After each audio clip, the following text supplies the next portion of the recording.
बिस्मिल्लाहिर्रहमानिर्रहीम। अस्सलाम वालेकुम स्टूडेंट्स, आप यूट्यूब चैनल लिटरेरी वर्ड देख रहे हैं और आज की इस वीडियो में हम फर्डिनेंड डिसॉसर के कंसेप्ट सेनेक्रॉनी और डायक्रॉनी को समझने की कोशिश करेंगे। स्विस लिंग्विस्ट फर्डिनेंड डिसॉसर, जिन्हें फादर ऑफ मॉडर्न लिंग्विस्टिक्स कहा जाता है, उन्होंने ये टर्म्स अपनी book course in general linguistics के अंदर इंट्रोड्यूस करवाई थी और ये बुक उनकी डेथ के 3 साल के बाद 1960 में उनके स्टूडेंट्स ने पब्लिश करवाई थी। एक्चुअली सेनेक्रॉनिक और डायक्रॉनिक लिंग्विस्टिक्स जो है, ये लैंग्वेज को स्टडी करने के दो मुख्तलिफ व्यू पॉइंट्स हैं, दो मुख्तलिफ जाविये हैं लैंग्वेज को एनालाइज या स्टडी करने के लिए। डायक्रॉनिक लिंग्विस्टिक्स को हिस्टोरिकल लिंग्विस्टिक्स भी कहा जाता है। In diachronic linguistics we study the historical development of language through different periods of time. हम लैंग्वेज की हिस्टोरिकल डेवलपमेंट या तारीखी इर्तिका देखते हैं कि मुख्तलिफ पीरियड्स में लैंग्वेज जो है वो किस तरह तब्दील हुई। फॉर एग्जाम्पल, जब हम देखेंगे कि किस तरह जो है ओल्ड इंग्लिश से मिडल इंग्लिश और फिर मिडल इंग्लिश से मॉडर्न इंग्लिश डेवलप हुई, ये हमारी डायक्रॉनिक लिंग्विस्टिक्स होगी। और जब हम किसी ख़ास वक्त में, किसी गिवन टाइम में या किसी पर्टिकुलर टाइम पीरियड में लैंग्वेज को स्टडी करेंगे तो ये सेनेक्रॉनिक लिंग्विस्टिक्स होगी। मिसाल के तौर पर अगर हम चौसर के वक्त में लैंग्वेज को स्टडी करेंगे तो ये हमारी सेनेक्रॉनिक लिंग्विस्टिक्स होगी। जब हम लैंग्वेज को हिस्टोरिकली पढ़ेंगे, चौसर के वक्त से लेकर अब तक जो है लैंग्वेज को स्टडी करेंगे तो ये हमारी डायक्रॉनिक लिंग्विस्टिक्स होगी। मैं आसान अल्फाज में आपको एक मिसाल दूँ तो आप अपने आप को समझ लें कि आप लैंग्वेज हैं। और जब हम आपको पढ़ेंगे, आपके बचपन से लेकर अब तक आप में कौन सी तब्दीलियाँ रूनुमा हुई, तो ये आपकी डायक्रॉनिक स्टडी होगी।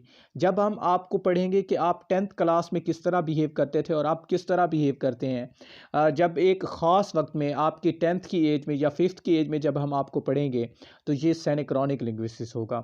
यानी हिस्टोरिकली लैंग्वेज को पढ़ें तो ये डायक्रॉनिक है और किसी ख़ास वक्त में पढ़ें तो ये सेनेक्रॉनिक है। मज़ीद मैं इसको क्लियर करता हूँ।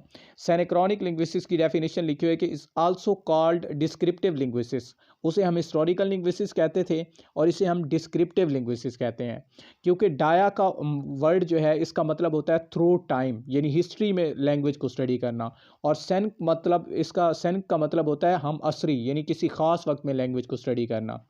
It is not concern with the historical development of language. इसमें हम लैंग्वेज की हिस्टोरिकल डेवलपमेंट नहीं देखते जिस तरह हम डायक्रॉनिक लिंग्विस्टिक्स में देखते थे, बल्कि it is a study of language at any given point in time.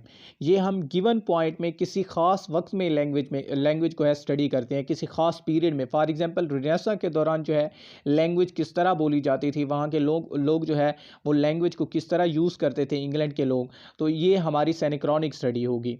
How a language is spoken by particular speech community at a particular point of time, usually a present, यानी किस तरह जो है वो लैंग्वेज पर्टिकुलर टाइम में एक speech community, एक बोलने वाली कम्युनिटी अपनी लैंग्वेज को इस्तेमाल करती है, ये हमारी सेनेक्रॉनी होगी।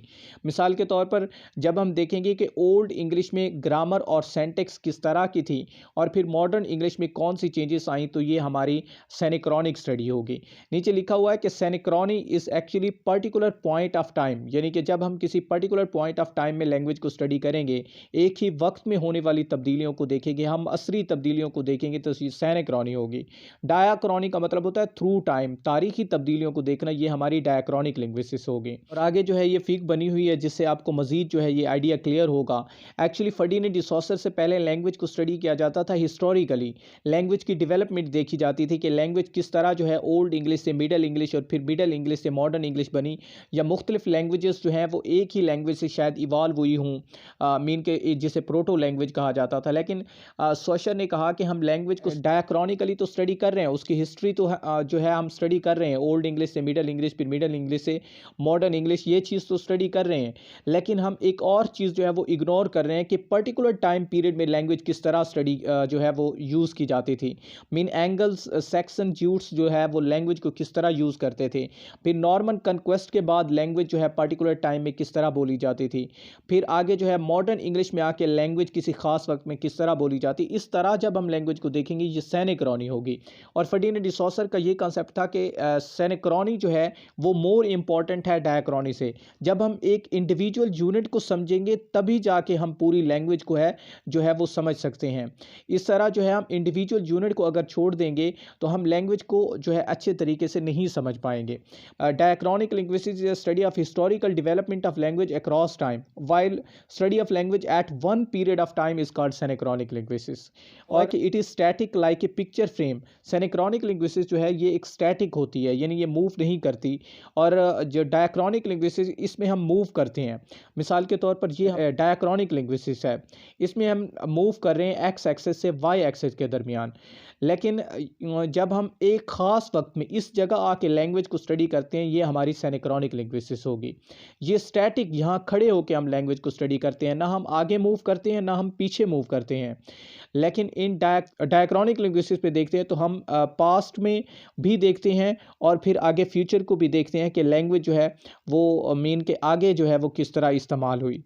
उसके बाद अगर देखें तो synchronic linguistics do not focus on history of language, while diachronic linguistics focus on history of language and evolution. और इसमें जो है हम स्टडी करते हैं ग्रामर, क्लासिफिकेशन और अरेंजमेंट ऑफ सेंटेंस को। और डायक्रॉनिक लिंग्विस्टिक्स में हम इटिमोलॉजी ऑफ लैंग्वेज को स्टडी करते हैं या लैंग्वेज एवोल्यूशन को। इटिमोलॉजी का मतलब होता है study of history of words, words जो है वो किस तरह तब्दील हुए। ये सिंक्रोनिक को हमने ए बी एक्सेस से शो किया है और डायक्रॉनिक को जो है हमने एक्स वाई एक्सेस शो जो है वो शो किया है।